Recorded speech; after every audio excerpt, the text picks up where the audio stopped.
तो आज हम बौद्ध धर्म के इतिहास में एक ऐसे अहम किरदार पर गहराई से बात कर रहे हैं जिनके बारे में शायद उतनी चर्चा नहीं होती है, उपाली। हमारे पास जो भी स्रोत हैं वो उनकी एक बहुत ही असाधारण कहानी बताते हैं। हाँ बिल्कुल, और ये स्रोत उपाली को विनय के प्रमुख की तरह दिखाते हैं। मतलब जो मठवासी अनुशासन और नियम कायदे हैं उनके वो सबसे बड़े ज्ञाता माने जाते थे। और दिलचस्प बात यह है कि वो एक नाई परिवार से आते थे जिसे उस जमाने में समाज में काफी निचला दर्जा दिया जाता था। हाँ, और वो अर्हत पद तक पहुंचे, यानी प्रबुद्ध अवस्था तक। यही बात तो सबसे ज्यादा ध्यान खींचती है। मतलब प्राचीन भारतीय समाज जहाँ जाति व्यवस्था इतनी मजबूत थी, वहाँ एक नाई का इस आध्यात्मिक शिखर तक पहुँचना, ये तो अपने आप में एक सामाजिक क्रांति जैसी बात लगती है। हाँ बिल्कुल। चलिए उनके शुरुआती जीवन से ही शुरू करते हैं। उनके बैकग्राउंड के बारे में क्या जानकारी मिलती है हमें? स्रोत बताते हैं कि उनका जन्म शाक्य गणराज्य में हुआ था, एक नाई परिवार में। और वो जो शाक्य राजकुमार थे ना, जैसे आनंद, भद्दीय, अनुरुद्ध। हाँ, जाने माने नाम है ये तो। जी, तो उपाली उनके निजी सेवक और नाई का काम करते थे। मतलब रोजमर्रा का जीवन था उनका। पर फिर एक टर्निंग पॉइंट आया उनकी जिंदगी में जब उन्होंने भिक्षु बनने का फैसला किया। मैंने सुना है कि उनकी दीक्षा की जो कहानी है वो बहुत खास है, उसमें कुछ अलग बात है। हाँ, बहुत खास है। और वो असल में सामाजिक बराबरी का एक बड़ा शक्तिशाली प्रतीक भी है। हुआ ये कि जब वही शाक्य राजकुमार जिनकी सेवा उपाली किया करते थे, उन्होंने बुद्ध के अनुयायी बनकर भिक्षु बनने का फैसला किया। अच्छा। तो वो सब बुद्ध के पास गए और उन्होंने बुद्ध से एक बड़ी अनोखी विनती की। उन्होंने कहा कि बुद्ध उनके नाई उपाली को उनसे पहले दीक्षा दें। पहले?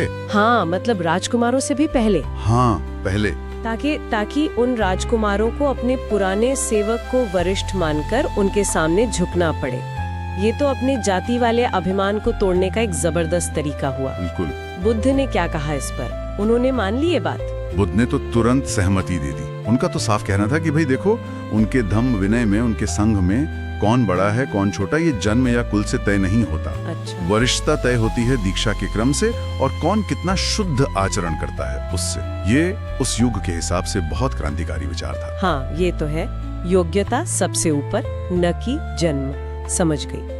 तो फिर भिक्षु बनने के बाद उपाली ने किस चीज पर ज्यादा ध्यान दिया?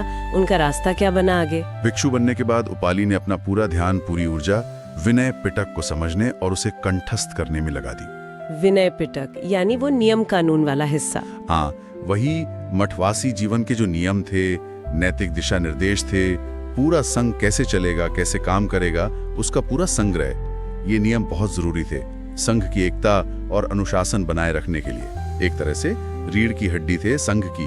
और वो इसमें इतने माहिर हो गए, इतने एक्सपर्ट कि बड़े बड़े अनुभवी भिक्षु भी अनुशासन के मामलों पर उनसे सलाह लेते थे। जी हाँ। यहाँ तक कि मैंने पढ़ा है कि बुद्ध ने स्वयं उन्हें विनय धारण करने वालों में अग्रगण्य, मतलब सबसे आगे कहा था। बिल्कुल सही। और ये सिर्फ नियमों को रटने की बात नहीं थी, इसमें सही गलत का फैसला, निष्पक्षता, नियमों के पीछे की भावना को समझना, ये सब शामिल था। उनकी नैतिक समझ बहुत गहरी थी। और उनका जो सबसे महत्वपूर्ण योगदान माना जाता है वो बुद्ध के महापरिनिर्वाण के बाद सामने आया, जब राजगृह में पहली बौद्ध संगीति हुई, पहली बड़ी सभा। हाँ, वो संगीति जहाँ बुद्ध की शिक्षाओं को संकलित किया गया था, राइट। महाकश्यप अध्यक्ष थे और आनंद ने सुत्त पिटक यानी जो बुद्ध के उपदेश थे उनका पाठ किया था। सही कहा, बिल्कुल वही।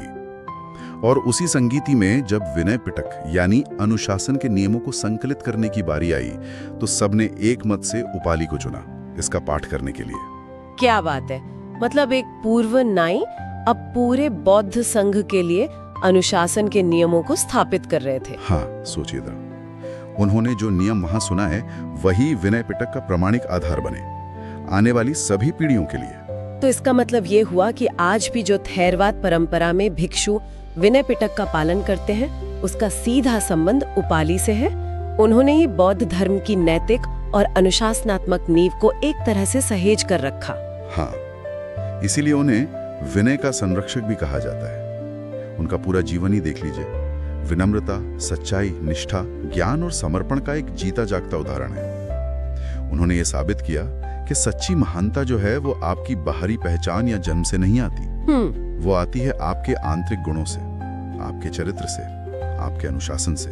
निम्न जाति से उठकर वो नैतिक और आध्यात्मिक नेतृत्व के शिखर तक पहुंचे। तो अगर हमें उपाली के जीवन से कुछ मुख्य बातें, कुछ सबक निकालने हो, तो वो क्या होंगे?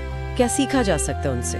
मेरे ख्याल से सबसे पहले और बड़ी बात तो यही है कि महानता जन्म या सामाजिक स्थिति पर निर्भर नहीं करती। वो व्यक्ति के आचरण, उसके चरित्र और उसकी लगन पर निर्भर करती है। सही। दूसरा, अनुशासन। अनुशासन सिर्फ बाहरी नियमों का पालन करना भर नहीं है, ये एक रास्ता है आत्मसंयम का, आंतरिक शांति पाने का। ये गहरा पॉइंट है। और तीसरा, सच्ची गरिमा, असली इज्जत जो है वो किसी पदवी से या पृष्ठभूमि से नहीं आती, वो आती है आपकी नैतिक सच्चाई से, आपकी समझ से, आपके ज्ञान से। एक साधारण पृष्ठभूमि से आना और फिर नियमों और ज्ञान का इतना बड़ा संरक्षक बन जाना, वाकई बहुत प्रेरणादायक कहानी है ये। हाँ, प्रेरणादायक तो है ही, और ये हमें आज के समय के बारे में सोचने पर भी मजबूर करती है। यहाँ एक विचारणीय प्रश्न उठता है कि आज की दुनिया में जहाँ अक्सर किसी के पद को, उसकी पहचान को या उसकी सामाजिक पृष्ठभूमि को उसके असली गुणों या उसकी काबिलियत से ज्यादा महत्व दे देते हैं, वहाँ उपाली का जीवन हमें सच्ची योग्यता और नैतिक